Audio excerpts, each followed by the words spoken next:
there wasn't a clear solution, and we both ended up building in-house. And we were kind of like shocked that we had done the same thing.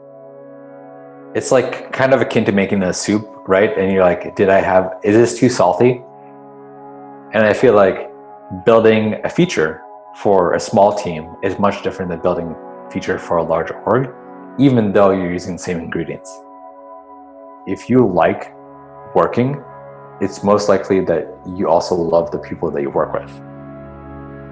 My name is Omri Mor, and I'm a co-founder and CEO of Routable.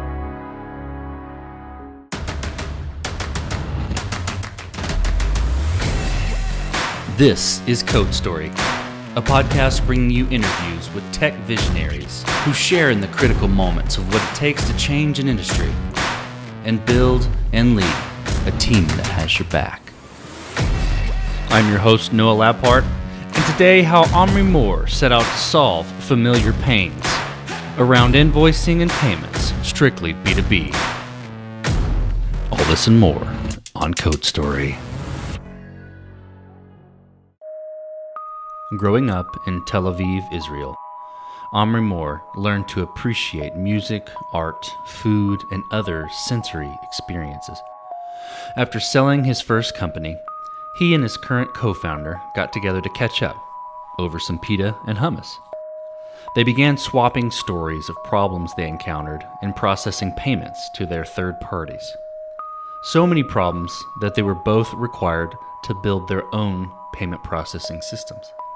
After taking some time to validate a solution in the market, Omri set out to build Routable, a modern bill payments, payouts, and invoicing system, enabling companies to speed up payment processing through a secure platform. Tell me about Routable. Tell me about the company and what the company does. Sure.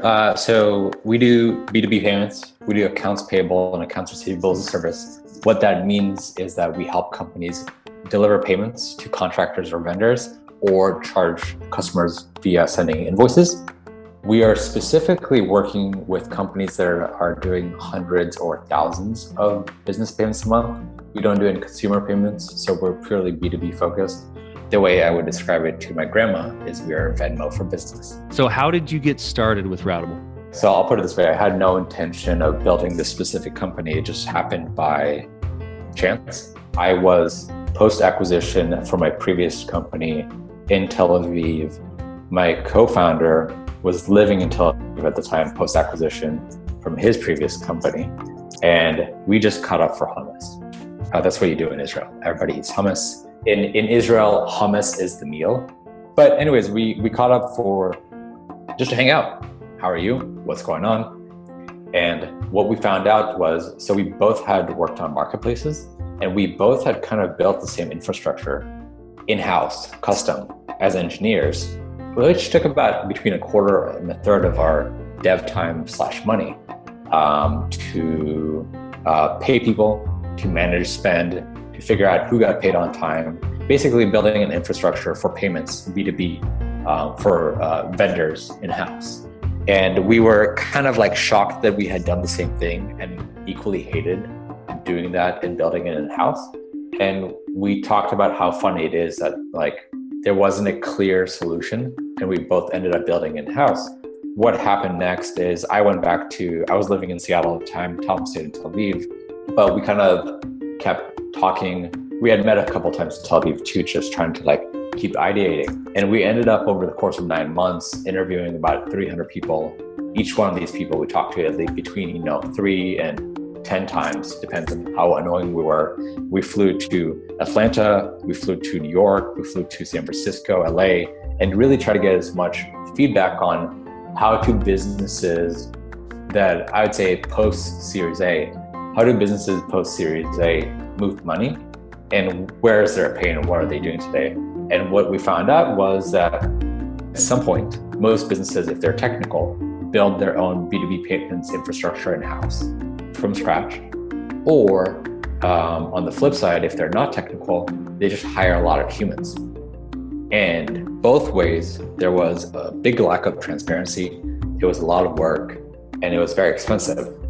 And we said to ourselves, cool, we kind of saw what there was a lot of SMB solutions, there were a lot of enterprise solutions, but there wasn't really a great way to go from 100 payment to 1,000 payments to 10,000 payments to 100,000 payments and beyond. We said, this is interesting enough after 9 months of just talking to people and not writing in code that we said, let's build a business. Tom moved to Seattle at the time and we started working on it. But that was kind of hummus was the inception. Tell me about the MVP. Funny enough, Tom and I this was in May 2017, and we were just about to start writing code, and we hadn't yet. One of my friends, who is also now an investor, told us we should apply to Y Combinator. We applied with, I think, about 2 weeks prior to the program, got in, and they asked us what the hell we had been doing for 9 months, and we kind of gave them that spiel just like I just did. And they said, cool, do you think you can build this fast enough to actually have some metrics, a demo day? And Tom and I were both said, no, it's going to take us at least 3 to 6 months to build an MVP because we're going to move money, right? I've built consumer products, I've built marketplace/business products. And for a fintech product, you just can't mess this up. They're like, okay, well, if you can do it, we'll let you in, sort of thing. And I'm like, okay, this is really interesting. So got into YC, and YC is a wonderful program, but there's a lot of push for progress. I told my fiance, now my wife at the time, that I'm going to just go dark and write as much code as possible. So Tom wrote early on all of our backend code. I wrote most of our front-end code. We chose to write with React for front-end at the time and Python for the backend, and specifically Django for the framework. And first 2 weeks, we really tried to build an MVP and failed miserably, and just looked like crap. We showed up. I remember showing up 2 weeks later to our meeting with the YC partners, and we were basically like, yeah, we tried. There was no way in hell. But we did ship something, a real working money-moving MVP 6 weeks in, which we were really proud of. It's the most intense coding period of my life. 6 weeks in, we have an MVP, it's working, it's live, it's in production, and we got a few customers. And so the program is 10 weeks, and in those last 4 weeks, we got customers, and we sent about $200,000 worth of payment, which is really not a lot, but at that time, it just felt so great to have something that people were using. And then the story, so you build an MVP and then you throw all the code away. So we built an MVP, and we have this infrastructure, and they're like, crap, we have to refactor and rewrite everything because this is not sustainable. And we eventually raised money, built the company, but that initial process was equally daunting and awesome. Just a lot of stress and pressure, but I love that feeling of, I don't know if this is going to work, but I want to try to play with it. And, everybody writes, everybody works on small projects on the side, but I feel like when you announce to the world that you're building something from the MVP perspective, you sure hope that it works, especially with money. Our biggest fear was we were sitting there the first 4 weeks, hoping that the money would go to the correct destination. And they did. And we've been fine ever since. This episode is sponsored by Vanta. You're a startup founder. Finding product market fit is probably your number one priority. But to land bigger customers, you also need security compliance. And obtaining your SOC 2 or ISO 27001 certification can open those big doors. But they take time and energy, pulling you away from building and shipping. And that's where Vanta comes in. Vanta is the all-in-one compliance solution helping startups like yours get audit ready and build a strong security foundation quickly and painlessly.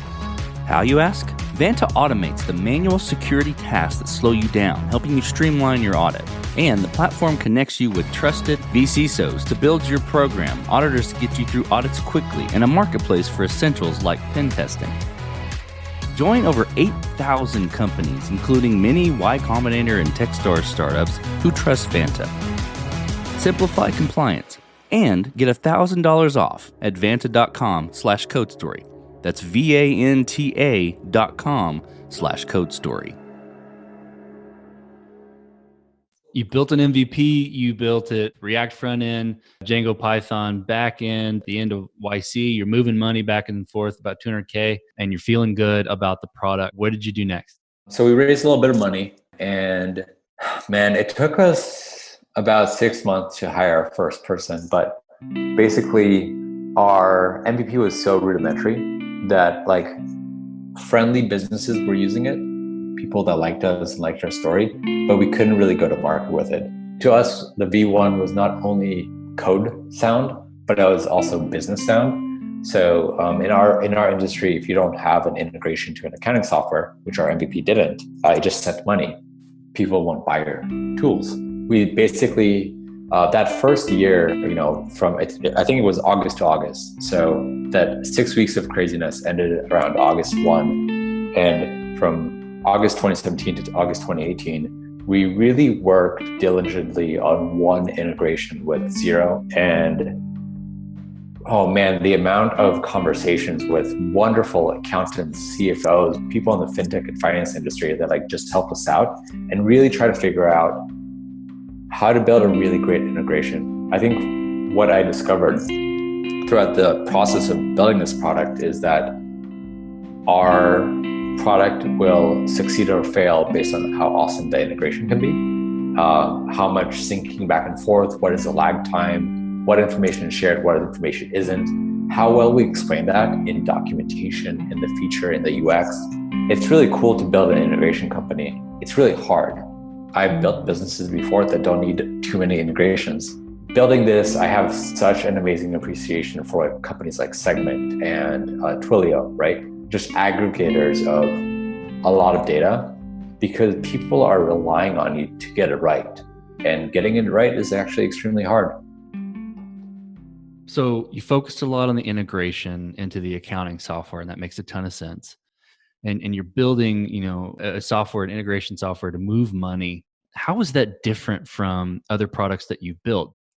I'll give you an example. So like my previous product was an e-commerce marketplace. When you're building a product that is not as much integrations heavy, you're doing a lot of design, feedback, iteration, right? Like you're going to say, I have a feature, I'm going to think about it, I'm going to talk to my potential users or existing users, I'm going to have some validations and continue. For example, like with Xero, we spoke to their engineering team and their dev evangelist team a lot to not make sure that, we had a really, really good integration, but they thought it was good, that we passed kind of their requirements to be an integration in their app store. So there's a lot of hoops that we had to jump through to make sure that the integration was sound according to their end. And then moreover, we kind of had to list out all of the different things that we could, integrate and pass between our two platforms. I think you really have to make an MVP for that too, right? So today, I think we have an awesome integration with Xero, but that is taking us about 2 years to build. With integrations, you have to say, what is our MVP and how can it improve, right? And you kind of have to restart that whole product development process per integration. You've probably used plugins, you've used everything, right? It's like, what's really interesting about it is you have to, like, for example, our interface is different whether you're using Xero, QuickBooks, or NetSuite, because data is entered into each one of those platforms. And for example, some have webhooks, some don't. Some have deep links, some don't. So there's a lot of things that we can or cannot do per integration. So it's a really interesting product development process where you're asking yourself, how good is my integration with this product? And then you're saying, okay, what does my adoption for this integration look like? And then you say, is this integration going to drive more business forward? So it's a real trip, to be honest with you. It's a never-ending question of how well are we passing data back and forth. And it's a back-end question. It's a scale question, right? Rate limiting, stuff like that. It's a interface question. So I think a lot of it starts with, like, even before the interface kind of stuff and the design and the UX, it's really about, can I make an awesome experience given these factors based on what gets passed back and forth? Because I feel like when you're building a product that has less integrations and less limitations by third parties, you can dictate what you can do. But with integrations, you have to follow guidelines, and you're restricted by other people's APIs, right? You're restricted by other people's guidelines and how you use their logos and all that stuff. So it's a lot of it's a lot of BD and relationships, even though you're just an engineer trying to put two things together. This episode is sponsored by Kinsta. Between juggling client meetings, managing your website, and keeping up with everyday tasks, who has the time to stress out about website security? Well, with Kinsta, the technical stuff is taken care of, so you can focus on what you do best. Kinsta provides managed hosting for WordPress, offering lightning-fast load times, top-tier security, and unmatched human-only customer support. Whether you're a business owner, web developer, or running a digital agency, Kinsta makes managing your website easy and efficient. Kinsta provides enterprise-grade security, being one of the few hosting providers for WordPress with SOC 2 and other certifications, guaranteeing the highest level of security for your website. Thanks to their unlimited free expert-led migrations, Kinsta ensures a smooth transition for you from other hosting providers. Customers have reported 200% faster load times post-migration to their platform. What I find cool about Kinsta is their fast and reliable customer service and premium features that are included at no extra cost. Ready to experience Kinsta's hosting for yourself? Get your first month free when you sign up at kinsta.com today. That's KINSTA.com. Today's episode is sponsored by Dwolla. Dwolla is a fintech company helping clients solve a fundamental business problem: how to best move money.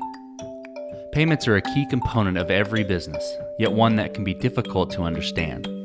Dwolla's ACH payment API removes the complexity involved in moving money to and from bank accounts, so businesses can continue to focus on their core revenue streams. ACH transfers are efficient, reliable, and with Dwolla's API, they're available for any business. With a developer-friendly, white-labeled API, businesses can seamlessly integrate and brand the entire end-user experience while empowering teams to focus on generating revenue and company growth. Dwolla is at the forefront of a payments revolution, having created a ready-made connection to America's money-moving network, and is ready to help your business scale. I've partnered with Dwolla for over 2 years and can vouch for two important aspects of their business: solid, reliable technology and amazing customer support. Dwolla enabled our team to achieve same-day pay on our platform. And if my team needs anything, we can rely on Dwolla's support team to get an answer quickly. Start building against Dwolla's API in the sandbox environment today for free. Visit dwolla.com/codestory to get started. That's DWOLLA.com/codestory. How did you build your roadmap in the beginning, and how did you choose the right people to integrate with? So we chose Xero first because we like their API. It was like, yay, amazing. Like their API docs are pretty good. So like for us, it was the easiest integration to do first. Then we did QuickBooks. Now it's NetSuite, and we have endless integrations to build. So for example, we use Jira for product management, and each ticket that we have has a KPI field and an epic. And I think that like as a team, first of all, product development and roadmaps are the hardest thing in the world. I guess, but the way we look at it is we have quarterly goals, we have annual goals, right? I think for me, I really, really enjoy the sprint planning process. So this sounds silly, but we have a sprint planning meeting where our whole team gets together and we talk about what we want to do this upcoming 2 weeks. So we operate on 2-week sprints. Prior to, like a week before the sprint planning meeting, we have a planning for the sprint planning meeting. And it's a really quick chat about like, what are the must-have things that we need to get accomplished and what are nice to haves. That meeting is more about like focus as a company with fewer people. And then the sprint planning meeting is basically, assigning points, making sure that everybody has the full sprint, getting feedback from everyone on the must-haves and so forth. But it's a much more aligned and execution-based meeting where we're just trying to see what was completed in the previous sprint, what wasn't, and so forth. And then, so we are remote-based. So we have 2 in San Francisco, 2 in Seattle, 2 in Oregon, 1 in Chicago, 1 in Denver, 1 in Arizona, and 1 in San Diego. And we do quarterly meetups. So the company flies everyone out to a different city every quarter. rent Airbnbs, we have a lot of fun. Those are the times when we talk about product development at a 1 year, 2 year sort of mark. And because we're small enough right now, we can actually have an open conversation about things we want to build, things we hear from our customers they want us to build, things that might be pushed onto us by our integration partners. And I think today it's a constantly open conversation, but we also do have goals, right? We want to succeed, we want to win, we want to do it right. So we try to chunk it up to quarter by quarter because I think that's healthiest. And then, I don't know, like we have check-ins and pulses to see how we're doing and compared to the goals that we want to achieve in that quarter. You know this probably from experience, but everything happens slower than you expect. So as long as you're focused on the humans working and not the output, then you're cool. I just really care that we work with awesome people and they're contributing and they're enjoying the work that they're doing and that there's awesome communication and collaboration. I think if you set up a culture like that, you're actually going to lead to pretty succinct and awesome product development. Like we have a culture, we like PRs, we really do. Everybody comments, oh my God, so many comments. But like we like to have conversation about style guides for code and like PR templates and everything that we can, right? Like we have every 2 weeks, like architecture meetings, front end and back end. They're not long, they're 30 minutes, but we just get to talk about cool things that we've seen or things that we want to work on that we haven't yet. I think all of that and all those conversations lead to product development. So that's a great segue into the team. 2 questions. How do you pick the right people? What do you look for when you're hiring those individuals? And then how do you build that team culture, that winning team culture? The majority of humans you talk to are great. So then it's just really hard to just be nitpicky. What we look for at our stage of the company is, have you worked at a startup? Probably under 100 people. It's really important for us at this moment. It's not sustainable and it's not scalable, but right now we're just looking for people who actually enjoy the uncertainty of startups and the level of autonomy and, ideas. And we just look for startup people, I think at a base level. So we look for that. And we have kind of, I wouldn't say perfected, but we've come to a real groove in how we interview. And for us, I think culture fit is what we start with. And then, technical challenge and a take-home test. Really, I think for us, it's about buying in about the person. And then one of the things that we screen for, regardless if you write code or not, is the questions that you ask and how nitpicky you are. I think that because we're in the fintech industry, you have to be really analytical about everything you do. And what that lends to is not making assumptions. So we like to steer away from as many assumptions as possible. And what I love is that during the interview process, you kind of have enough conversations with people to learn what their communication style is like, how many questions do they ask, how curious they ask. And if we find someone that is overly curious, asks a lot of questions, and writes a beautiful code, then we make no job after. But I didn't answer the winning side. To be honest, I don't know how to answer that. I think that by virtue of hiring other startup people, you're hiring people that have been in companies that have had a high level of goal setting or ambitions. That's cool, but it really comes down to passion. I think that, whether you're a salesperson, whether you're an engineer, if you truly care about what you're building, I think you're just going to be closer to winning. As soon as there's any apathy in the company, I think it's very contagious. So early on, it's about aligning together on a vision and on a communication style and on culture and on why we're doing this. If that alignment can happen, I believe that's going to get you closer to quote unquote winning or achieving your goals or just building something than actually focusing on metrics or something like that. Because we're just going to work on that together, right? That is like metrics and goals and KPIs are wonderful, and you need to have them. But without having alignment in your team, I don't think they're useful. Obviously we got hooked up through Dwala contact. Where does Dwala fit into the picture here in your platform? We work with Dwala to do our ACH payments. I love Dwala. I mean, going back to integrations, we work with Dwala to be able to process ACH transfers. We have been working for Dwala for over 2 years now, and they're just fantastic humans to work with. That's the thing, like we have a Slack channel with them. They're awesome. And like we send them t-shirts, they send us t-shirts, they invite us to conferences, we invite them to San Francisco. It is really cool to work with a team that is equally engineering focused, but has awesome humans. I really like working with them because it feels like a company that we can work with forever. And it is, I don't know, again, we share alignment, right? We bring them business, they bring us business, and they support us well, and I think we support them well too. So it's a really cool relationship to have. So what are you most proud of with Routable?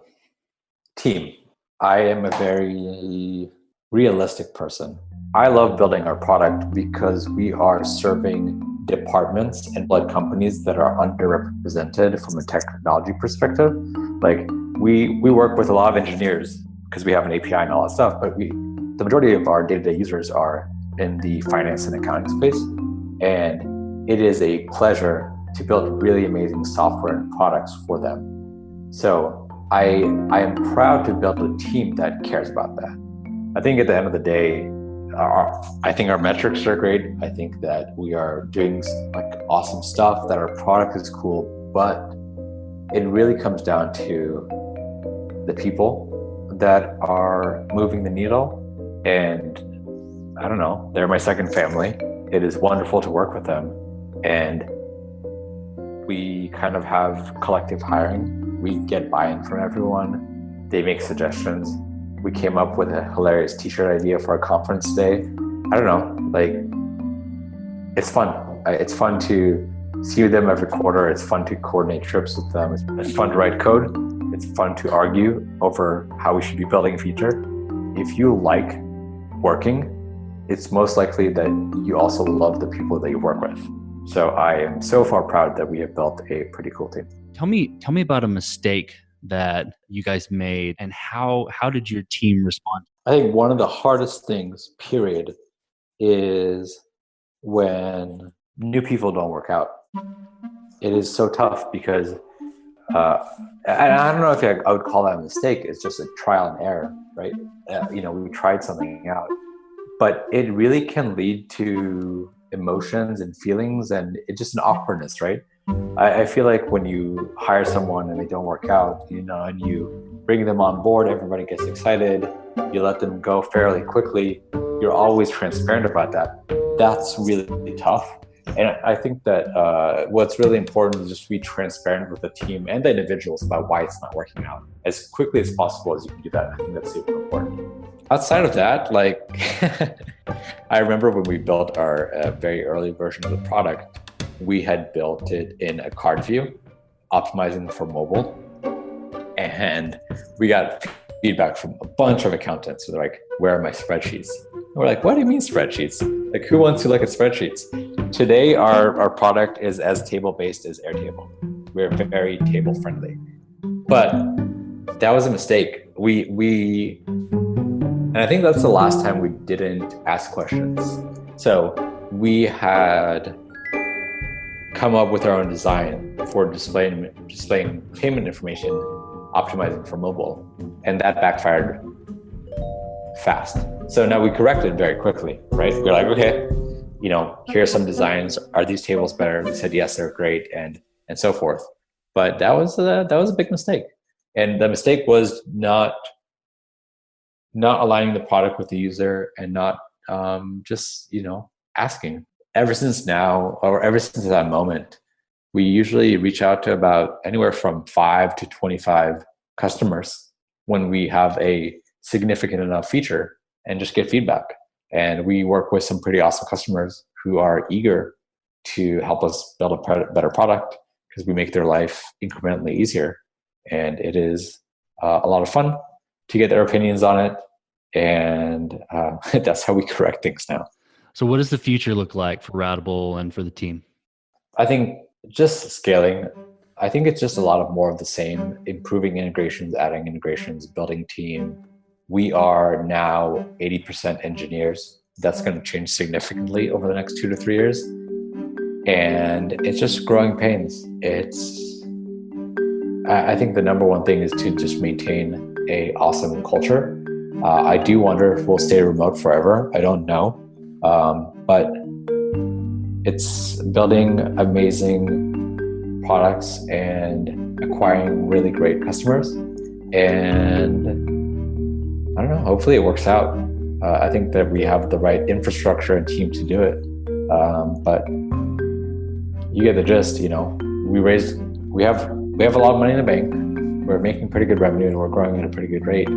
I think that it's just making sure that we make a company that people want to work at for a long time, right? And it's making a product that people want to keep as they grow. And I think that's really hard, right? Retention, both on the awesome team member that you hire now and the awesome customers that you have today. That's one of the hardest things to do. A lot of companies, as they grow, figure out that people leave and customers leave, and that's an early warning sign. And what I want to see more than anything is just continued retention in every aspect of our business. Name an architect or CTO or tech entrepreneur person that you look up to and tell me why. So my friend David at Retool, I don't know if you know what Retool is, but it's a internal tools product. I really so he was a friend from YC. I think he built an awesome engineering company, and we have conversations about this, ever so often. I think that building an engineering culture is really difficult, especially in our space of finance, fintech, payments. There's a lot of business companies that also write code, and we really want to be an engineering company where we talk about how do we contribute to open source? Do we spin up our own libraries? How do we help other people write code and build better code just outside of building an awesome product? I think that David with his team has built an amazing tool for engineers, which is fantastic, and has built a really good engineering culture and just has a really clear level head about building a young new product and really delivering on usability and design, but also really delivering on quality of code and the amount of just value that you give back to people. So from an engineering side, that I'll tell you a product I admire. I don't know the founding team there necessarily, but Notion, it's just a really great tool.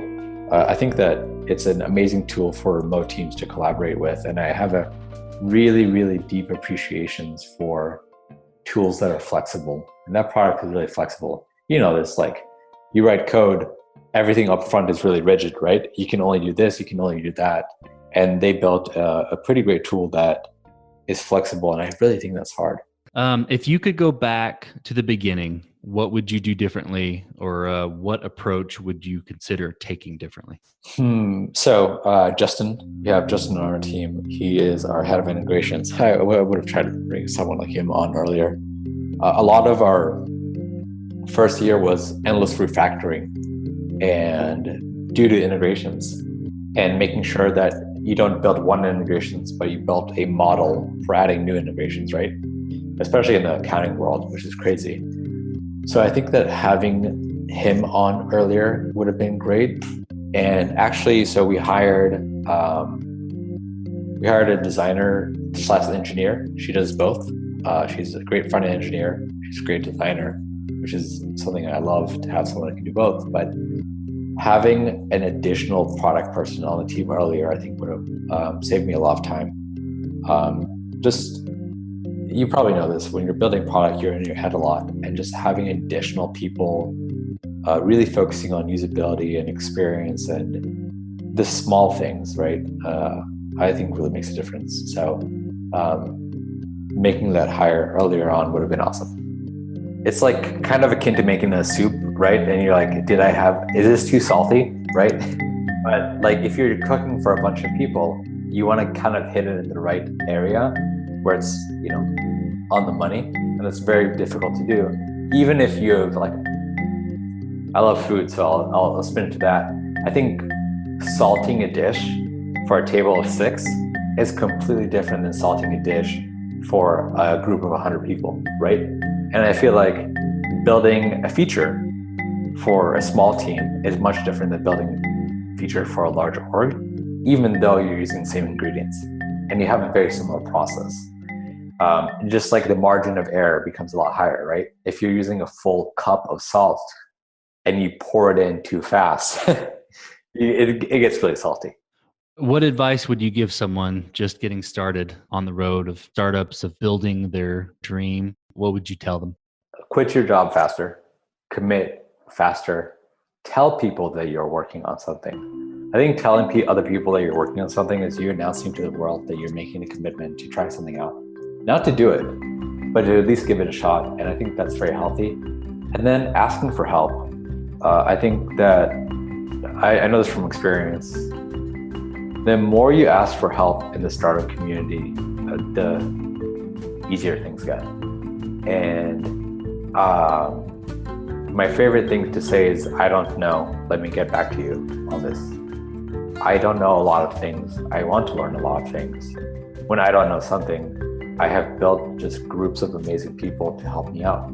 And I feel like the majority of the time when people are building their company, they're trying to do it right away. And they're trying to do it on their own to not appear like they're not knowledgeable. And the reality is, regardless of what you're building, you're not going to be the knowledge expert, or you're not going to have the most experience in that field. Other people are, whether you're looking on Stack Overflow or trying to figure out a better rate for cross-border wires, it just doesn't matter. There's people out there that can help you out. So I would quit your job faster. I would announce to the world that you're doing it. I think that keeping an email list of people that are a fan of what you're doing and updating them every month is super important. People love momentum. And then I would just ask for help. I send out an email every month, and the first things are things that I need help with. I think that's very critical. Those are my recommendations. And then also, everyone is so critical of themselves and what they do and all that stuff. I would make sure that you are happy and you're not sacrificing your quality of life or your team members' quality of life. So whoever you're working with, or your partner's quality of life, or your kids, for the startup. I think the startup should allow you to be thrilled by what you do and should give you energy and all that stuff. Even when it gets hard, it shouldn't be a trade-off between having a life that you love and building a company that you are thrilled about. Well, Omri, thank you for being on the Code Story podcast. I really enjoyed the conversation. Thanks for having me. And this concludes another chapter of Code Story.